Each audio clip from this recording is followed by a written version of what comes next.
Good morning, everybody. I am super glad to be here and super glad that you are joining us and watching. It's May. It happened. It's here. I don't know about you, but I was out walking earlier today and I saw all the dandelions up and I just thought about the whole thing of April showers, spring, May flowers, and all I see is dandelions and I don't know where the rest of the flowers are. But it is a super beautiful day and I'm super glad that you guys are here joining us. We're gonna have a good time today.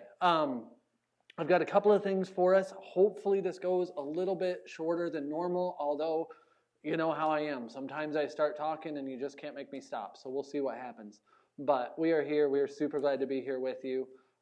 Couple of announcements that I'm going to give you, and then I've got just a couple of thoughts today, and then we're going to worship a little bit before we get out of here. First and foremost, it's Sunday night. I hope you guys have had a really great week, that you've had an opportunity this week to get out of the house a little bit, to do some things, and it's just been well, and that you guys are joining us ready to start another good week. We have a couple of things coming up. First and foremost, on Wednesday night at 6 o'clock, we have our Bible study. Hopefully this week we'll be wrapping up our discussion on Samson, get into kind of the end of his story, and almost wrapping up the book of Judges. So Bible study, 6 o'clock Sunday night on Zoom. If you want the code, if you need the code, if you want to join us, we would love to have you join us. It's really just a chance to hang out and talk a little bit. We get together, we catch up on life, and it really is just a time that I look forward to every week. I hope you guys do, and I hope that you're looking forward to it. Now, this Wednesday night, we're going to add one component that we're actually taking away from youth group today. I know that I've got some of your submissions for the celebrity lookalike contest, and you guys are incredible and amazing. But what I realized as I started getting a couple of these in is that, number one, you and I have very different definitions of the word celebrity, because I don't know all these people. And I'm sure that they are celebrities. I'm just probably old and out of touch, so I want to know who they are, but I also have some questions to ask you guys. So rather than me trying to guess and me trying to vote on something that I didn't fully understand, I figured that we would prolong the agony, make you guys wait until Wednesday till I can talk about your pictures with you, talk about your celebrities, because they're tremendous lookalikes and I love them. But I want to get more information, and I have a couple of things that I just want to get your opinions on as a group. So Wednesday night, we will have the results of that. We will talk about who won this last quarantine challenge that we did, and then move into what's happening next. So don't miss out on Wednesday night. Join us for that. I am willing to go out on a limb and say that maybe, just maybe, if anyone wants to submit a late picture, I might let that go with some consideration from our panel of judges. Gerald is nodding his head right now. He said he approves. Actually, he's kind of just looking. I'm saying he said he approves. Emily just asked that question. Emily. Okay, sweet. Yeah, Emily, if you want to, I will say, in fairness to everyone else, I will give you an extra 48 hours. So by 6 o'clock on Tuesday, you have an extra 48 hours to submit your photos of your celebrity lookalikes, which is totally fair, because this is a bigger prize. I'm excited to tell you what we've got. So Wednesday night, that's what's going to happen. It's going to be super cool. I hope you can join us at 6 o'clock, and it's going to be great. But for now, we're on Sunday night. We have stuff to talk about. We have things to do, and I'm really excited about it. So I did something yesterday that I've never really done before in my life. I read. I've read a few times, and I don't like reading a whole lot, but I read an article online, and it made me thinking and kind of changed the direction of what I wanted to talk to you about today. So hopefully this real quick thought, I just want to talk about lessons learned. You guys, there's no question that these last 6 weeks have been a little weird and a little crazy, and some of the most different that I've ever experienced, that you've ever experienced, and just kind of altogether strange. Everything kind of looks different now, and it's been a whirlwind. There's been a lot happening and not a lot happening all at the same time. I've kind of felt up and down and back and forth and sideways a whole lot, and as I took some time yesterday and I was reading this article about what someone else had learned a couple of years ago related to something else altogether, I got to thinking, man, it's been a crazy 6 weeks. What have I learned? What have I intentionally taken the time to learn in this situation, in these circumstances, that I didn't notice before? So I spent some time and I thought about it, and there's really 3 things that I just want to take a minute today and share with you that I've learned over the last 6 weeks, and then I've just got a simple question for you after that. So it's been crazy. It's been good, but I'm going to jump right into it. I hope you're keeping up, and I hope you're ready to go.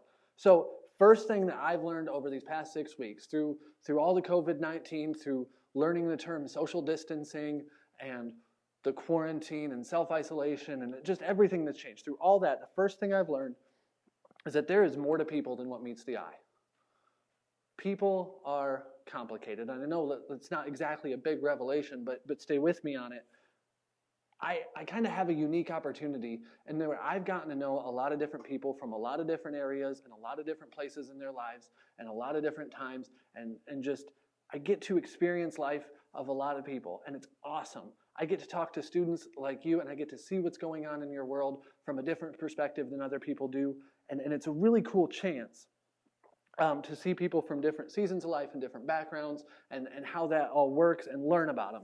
But even through social distancing, even through not being around people quite as much, I've still learned a lot about the people in my life, a lot about the people that I am genuinely blessed to be able to interact with, to call friends, and to know. I've learned a lot about you guys through all this. I've learned a lot about who you are and what you think and how you work and what you care about and what you don't. And even though we haven't been together, I kind of realized that maybe through this time I've learned some things I didn't pick up on before. Every single time I interact with somebody, every single time I think about this, I'm kind of in awe of how complex people are. Nobody's just one thing.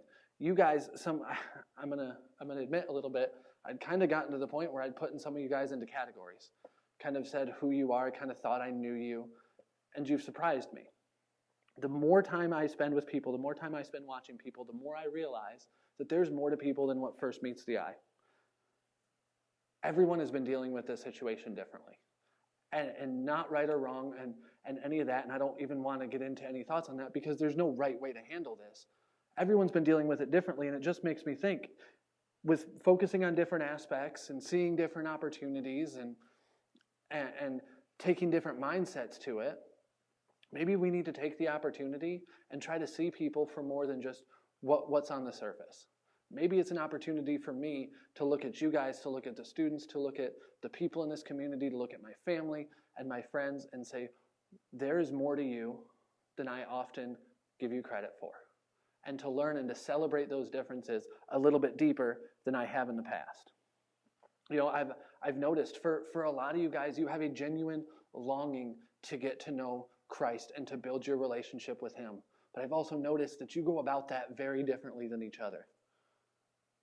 You try different things, you learn different things, you react to different things, you engage in different things than other people do. And it's super cool to see how that all works and how that all fits together. And those differences need to be celebrated in us. Each personality seeks Him in a slightly different way, and that's okay. Now, for me, when I realize this and when I say this is something I've learned that those differences are something that I need to not only pay attention to, but I need to learn from, and I need to be able to celebrate and to engage with to help you guys better. That's something that I'm working on. I'm being challenged not to put all students, not to put all people into a box, into a category of what I think they are. I think that during this time, we've learned a lot about ourselves, but I hope, and maybe it's something that is that you can learn a little bit about the people around you. You can try to see a different side of them because we have a different opportunity now.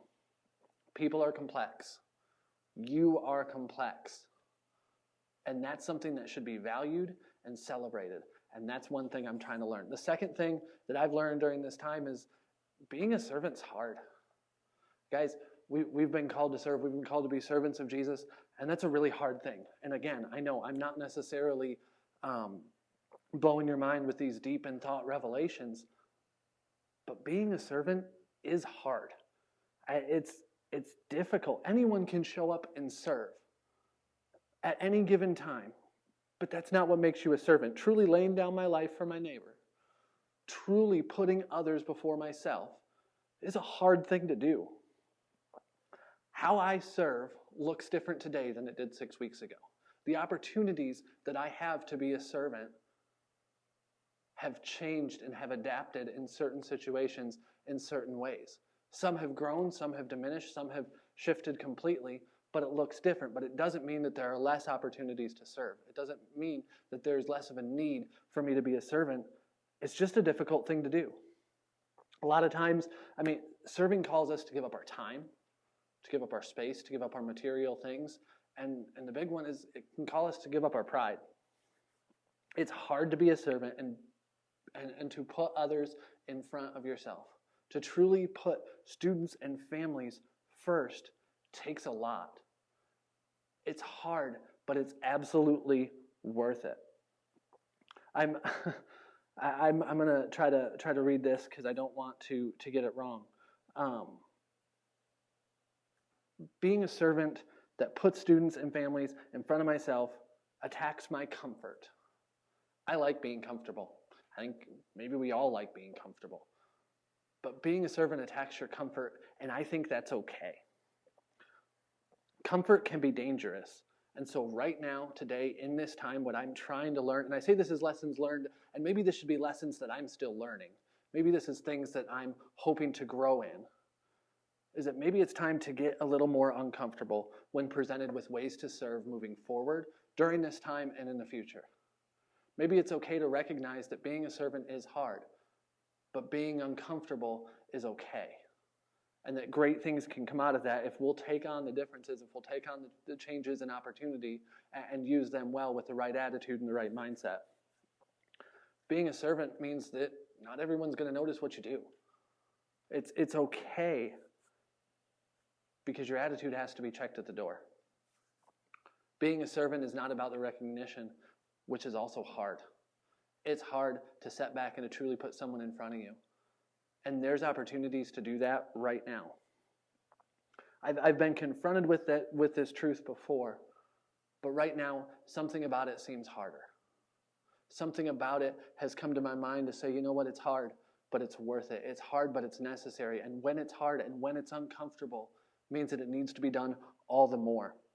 I'm working hard to really understand what that means to be a servant, and I want to put that out to you and be open and honest and vulnerable with you in that. To not only just tell you where I am in a real part of going, I want to be a servant.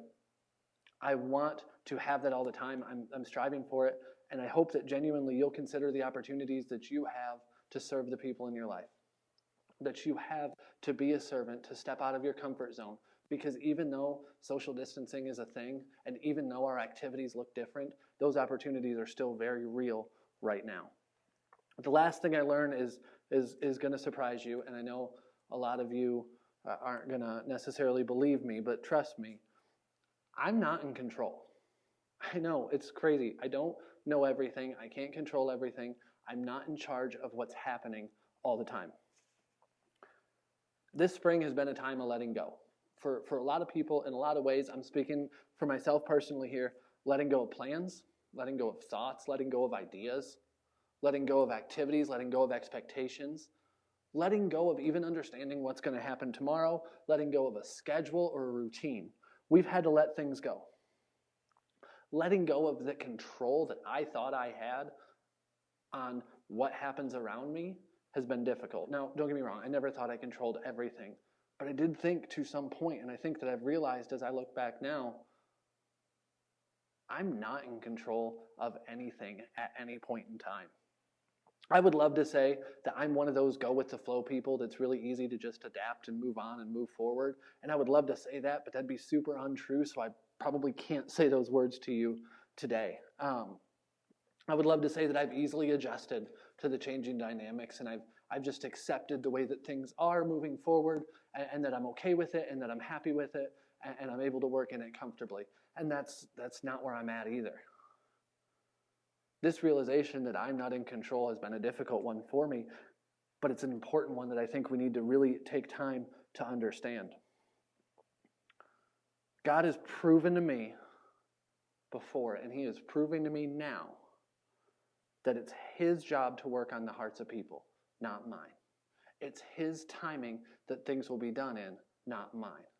It's His will, it's His power that things happen in, and not mine. And that's okay. Again, it's hard, but it's really, really okay. It's not mine. No matter how much I want to pretend like I can control what's happening around me. No, as much as I've acted like it is, or acted like I've been in control, or approached the situations in my life like I've been able to handle it myself, doesn't change the fact that God is the only one who's in control of everything around.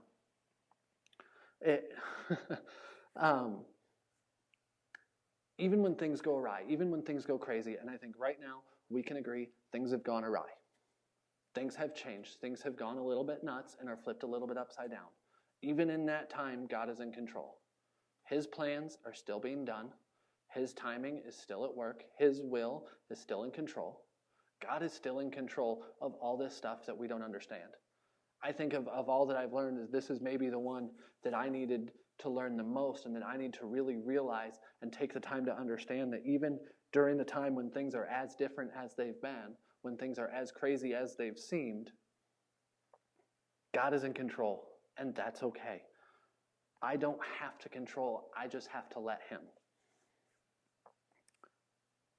There's the biggest lesson of the summer, and really there's two things. There's a lot that have changed. We've talked about that. We've discussed that over the past several weeks. We've discussed that on our Wednesday nights. You're aware of it. I'm aware of it. We get that. There's a lot that changed, but there's two things that have stayed the same, that will stay the same, and that always are the same.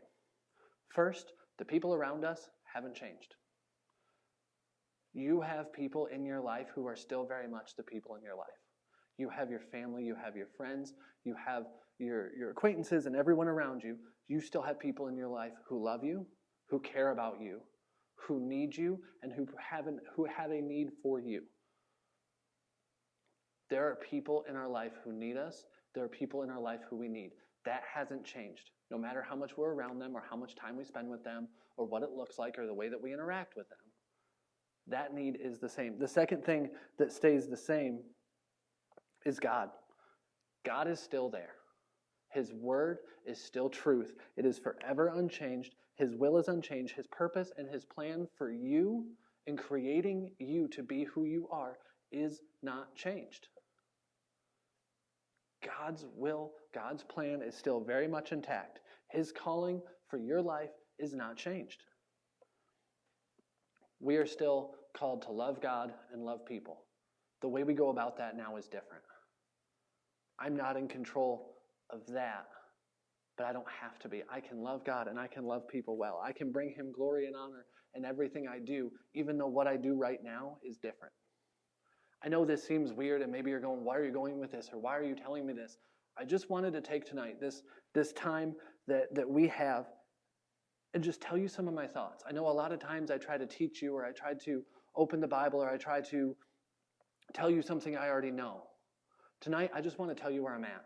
I want to share with you what's been on my heart. I want to share with you the things that I'm working on understanding, and I want to challenge you with one simple question.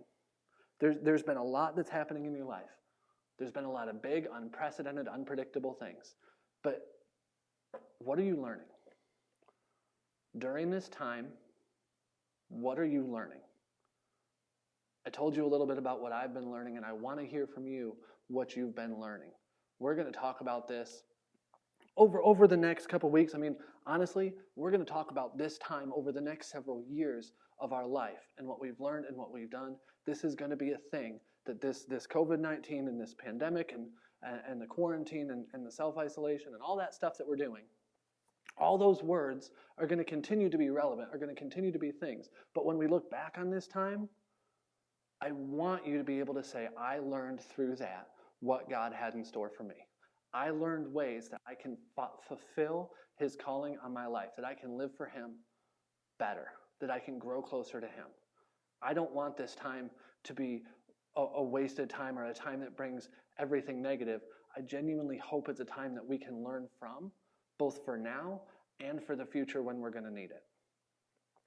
What are you learning? I would love to hear your answer to that question. I would love for over the next couple of weeks, just think about that. What is God trying to teach me? What have I been learning? What thoughts have I had? What did I not think about before? And I'd love to hear what that is. You can send me a message. You can send me a text. You can give me a call. You can send me an email. You can, I don't know, you can walk by my house from the middle of the street and holler at me. I don't care. But don't walk in the middle of the street because there's traffic, and that's a bad idea. Sidewalks will be just fine. I would love to hear what it is that you've learned. I would love to hear what it is that you're learning or that you don't understand, and know how we can better come alongside you and help you with that. Take some time to think about this question. It's 4 words, but I think it's 4 words that if we'll invest the time now, there can be a tremendous benefit from understanding it moving forward. That the opportunities that we'll have to apply what we've learned in the future to further God's kingdom and to further His plan for our life are going to be great. And I really hope that we can take the time to do that now, early. When this is over and the next season of our life comes, this time won't have been from nothing if we learn from it now. Here's what I want to do. So that's my thought. That's what I'm learning. And I'm going to leave it right there for you guys today. Okay? I'm not going to try to go further or teach you more or try to put thoughts in your head because I genuinely want to know what you're thinking. What we're going to do is I want to worship with you real quick. I asked Emily to prepare a song, and she did. And I had no idea what she was going to pick. I didn't tell her what to do, and I didn't ask her to do a specific thing. But the song that she picked is Confidence, and I'm super glad that she did. Right now, there's a lot of things that we're uncertain about, but we can have confidence in God. And so what I want to do is we're going to play this song, and I want you to worship with us for the next 3 minutes. I want you to where you're at right now, close out the distractions, close out what's happening around you, and take some time, you and God. And I want you to sing this song, but I want you to focus on the lyrics. Let's make this our prayer today. Let's make this our prayer moving forward during this time, during this place. So please, if you will, worship with us.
That was awesome.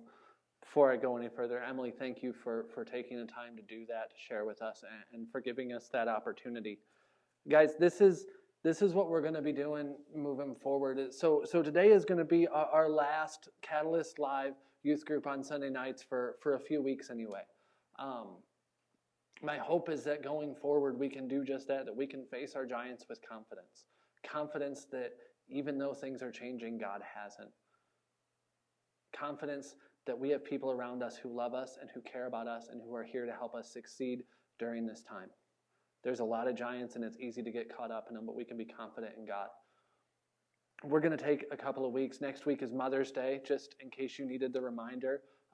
It's Mother's Day. Do something nice for your mom. Go pick her some dandelions from a field or finger paint a picture of a heart, whatever it is that you do when you're in middle school and high school for your mom. But next week is Mother's Day, so we're not going to have this. And we're going to be looking up here as leaders about what to do next, about what to move forward as everything is changing. So I want you to keep your eyes on the student ministry page. There will be announcements coming up. We do still have our Bible study on Wednesdays at 6 o'clock that we're going to keep intact for a little bit moving forward anyway, until we know what's coming up next in ministry and to connect with you guys in the best way we can. Move forward with confidence. Move forward with confidence in God. Move forward in confidence that right now none of this is out of His timing, out of His control. And take some time over the next couple weeks to figure out what it is that you're learning. To be intentional about learning from this time so that we can move forward, grow closer to God, and serve Him better as individuals and as a group, as a community, and that we can truly become catalysts in this world for Him through the way that He has designed and planned. I know He has a plan for each of you, and I'm just super excited to see what that is and to have the opportunity to watch and to come alongside you as that happens and as that unfolds moving forward. So we're going to wrap up, and I'm going to pray for you guys, and we're going to get out of here. And I hope that as we get out of here, that you'll be getting out of here with confidence today. Guys, we love you. We miss you. We care about you more than you probably know. I know we were talking the other day about the smell in the upstairs, which I'm going to be honest, after we play dodgeball or something and we get a group of you up there, that upstairs room does not smell the greatest.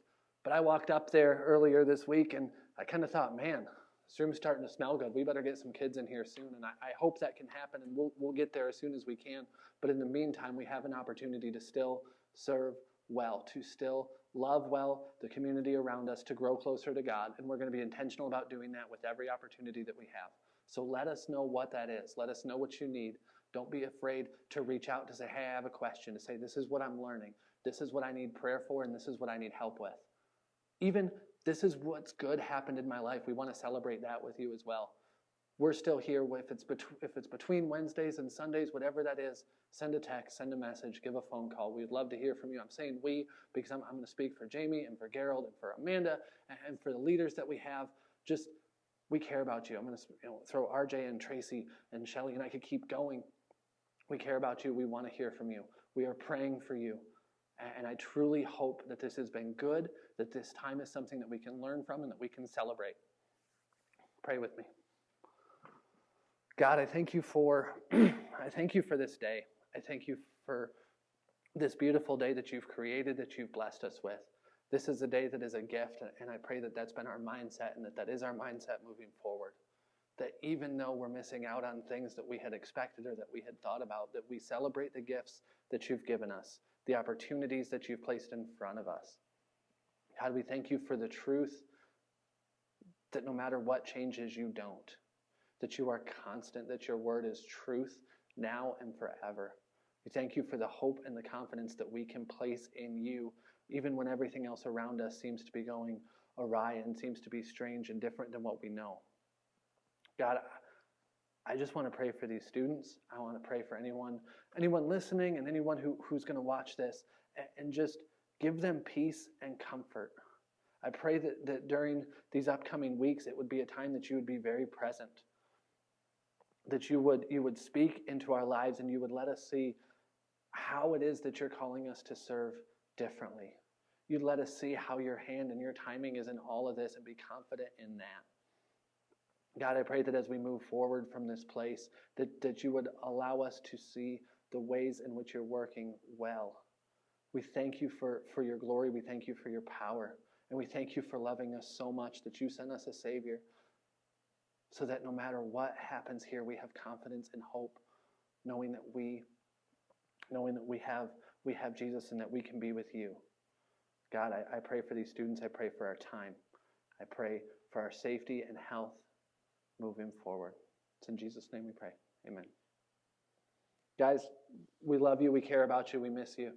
Anything that you need, we're here, and I can't wait to see you guys again and to see what's happening next in this ministry and the other opportunities we're going to have to connect with you.